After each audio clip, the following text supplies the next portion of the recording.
So one of the most distinct things that we see right off the bat, I think, that separates where my chair drawing looks versus what I'm observing is this graceful arc that pulls from leg number 2 all the way up through the back brace. If I just look kind of along that edge that I originally measured, we can see that it is moving, that arc is moving inside the straight edge that we used to design the chair. So my question is sort of how much.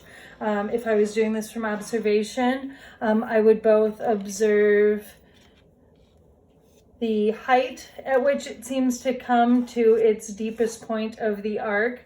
That looks to me like it's corresponding with this corner of where the seat meets leg 2. So we can use that. At that point, I would go ahead and sight that distance. If you're doing in spaces and this is an implied line, you might have to do a little back and forth, up and down to figure out how far in it is moving. But once you get that, you can take it down to your drawing. Of course, if you are drawing this chair from your imagination and using the rules of perspective, this could just be a decision that you make. Quite often, that back brace is either going to align with where the foot lands, or sometimes the foot reaches out a little bit further than the back brace. You can kind of try. So I'm going to place that deepest point of the arc aligned with the seat, and then just go ahead and gesture in that depth.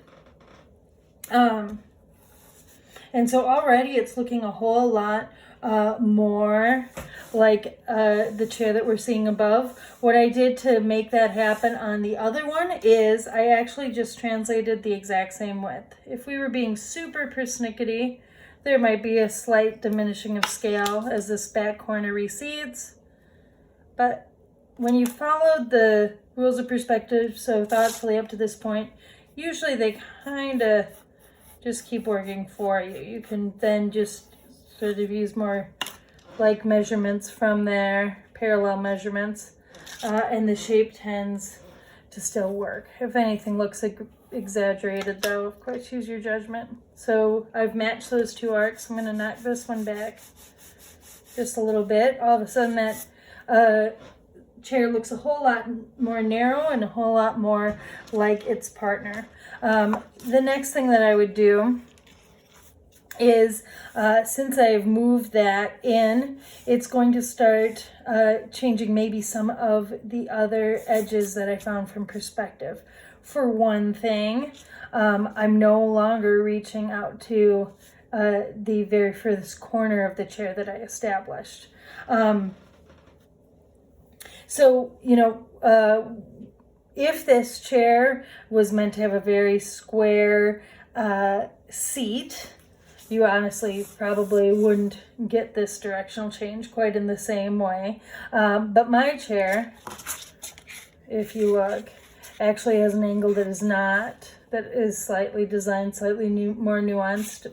In the chair I was looking at, the back was narrower than the front and sort of moved in and also accommodated the arcs in the back of the chair back. So what I did is just off of that line, pulled a slightly new angle on the inside. As far as the outside goes, I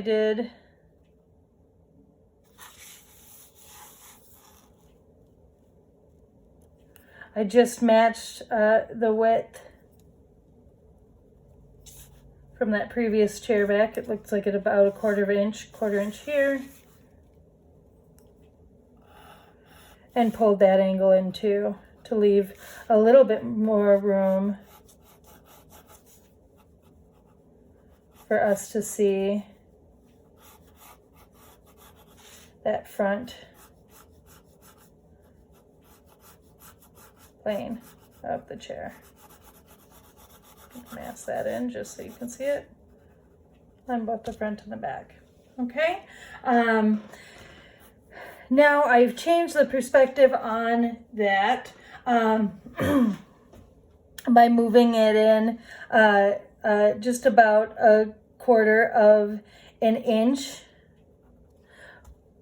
To keep that the same, what I would do is just actually match the heights that I have on the front. Well, actually, what I could actually do, because that's coming from a new angle, is I could either pull a new vanishing point that's going to relate to the angles of the apron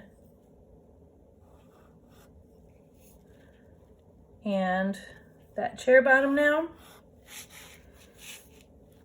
But honestly, I find it almost just as easy, maybe even easier I will just take the heights that I measured here of the height of that chair seat, chair apron, translate those heights back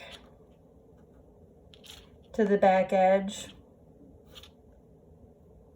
and just let those stay parallel. It's usually a subtle enough difference that you'll hardly even notice, and it looks quite accurate. Okay. All right. The next thing that I'm gonna do, I think, is I'm just going to give a little depth to my chair legs. Those lines that I use for measurement at the bottom will establish the planar direction and the limits of that chair leg.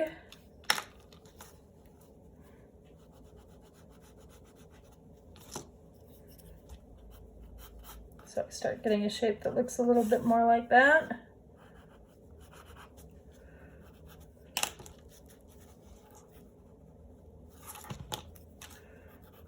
There we go. All right. Interestingly enough, if you want to be very particular about the width of your chair leg, once you draw one from measured angles or not, you can just take that new corner that you found, pull it back to your vanishing point, and those positions will allow you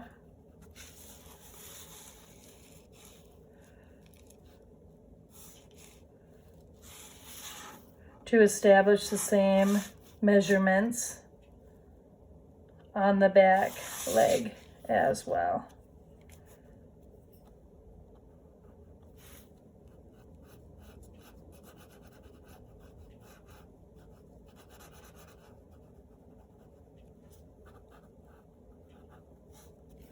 Just like that.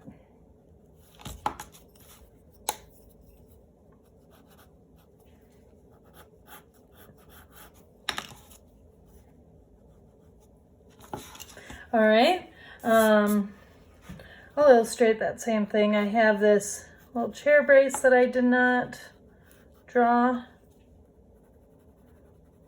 on the other side. Here it was, found from my vanishing point. I can just go back to where that brace meets my chair leg, and then remember, a chair is based on a cube shape, so the footprint at any level of that chair is going to look like a square or a rectangle. So what you can do is, this is not the angle I'm looking for, but off the corner that I had, I pulled to the right hand vanishing point and waited for it to intersect with the vertical leg 4. And then I can come back to the left hand vanishing point. This is my intersection. And establish the exact height that I need for my chair. I'm getting its depth here too, so heading towards back to right vanishing point, intersecting with my chair leg, number 4, Pulling back to left vanishing point, pulling it down that way. There we go. All right, let's look at the seat a little. I added some kind of more comfortable shaping of that seat, sort of suggest where a bottom would fit. The way I did that is I took my seat shape and I pulled diagonals from corner to corner. That's always your fastest way. Remember to find the center of any square, but it's sometimes more surprising in terms of that location when you're seeing a square shape in perspective like we are. And then what I'm going to do is I found that center of the seat. I'm going to pull it back to the left-hand vanishing point.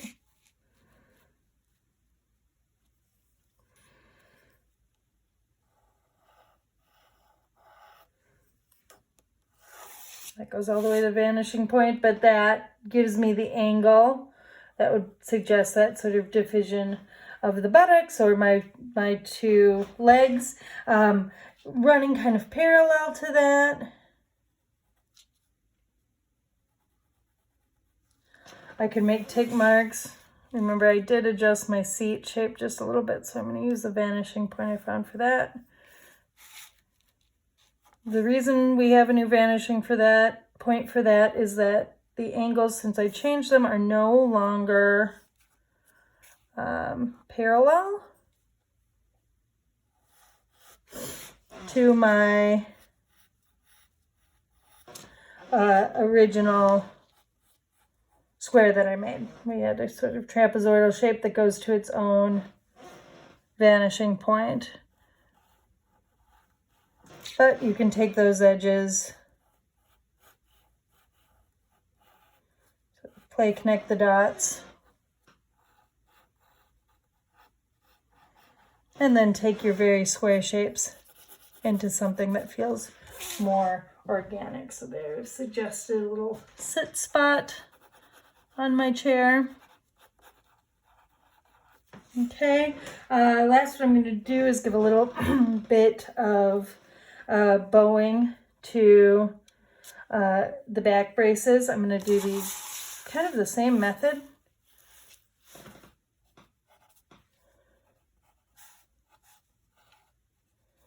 All right, so I'm going to just establish a little bit more clearly where I want that back brace to come out of. And then I'm going to move from corner to corner to establish center.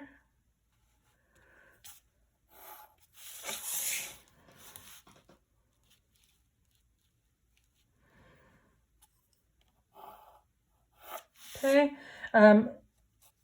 I have that intersecting point, then I'll just make an arc that sits parallel to the other two that I made. Suggest that overall arch. Okay, now along where that center line intersects those two braces, I'll just arc them up ever so slightly. So I'm placing tick marks. Again, it looks like I picked about 1/16 of an inch. This will be up to you based on what you see or what you define for your chair if you're making it up. I'm rising to that peak in the center. One thing, especially if you're making these kind of decisions from your imagination, those arcing shapes are going to look more arced as they move below the horizon line, and they'll be closer to a horizontal line, less perceptible as they move closer to the horizon line. So more arced as they move further, as they move closer, less arced. And then we can also use that center to help us define our decorative element. Balance that shape around your center. Oops, not observing.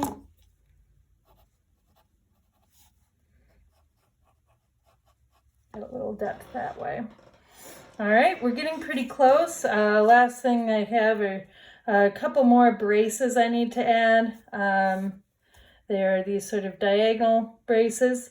I would use rules of perspective for that too. So I notice the first one starts near where the base of that back brace finished. It looks like it reaches to about a quarter of the way down that chair edge. The fronts of those braces are going to relate to the front of the seat, so they'll go back to the same vanishing point. So I don't have to measure anything, I can just stretch a line out. The brace towards that back of the seat's going to land there. That is showed me. All right. Same thing from where I measured that top brace. Going to the vanishing point. So it's going to start here and here, and there fairly easily. I can connect those shapes to create nice, convincing arcs.